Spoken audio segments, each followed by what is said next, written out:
In today's video, we're going to fix a common issue with Slack. Invalid name specials error when setting up Slack through the SIM API. What's the problem? Simply put, Slack doesn't like special characters like @ or and in the first name, last name, or display names when you add users. Here's how to solve it.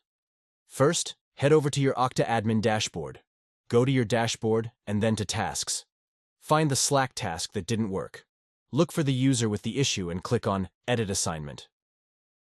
Now, check the first name, last name, and display name fields.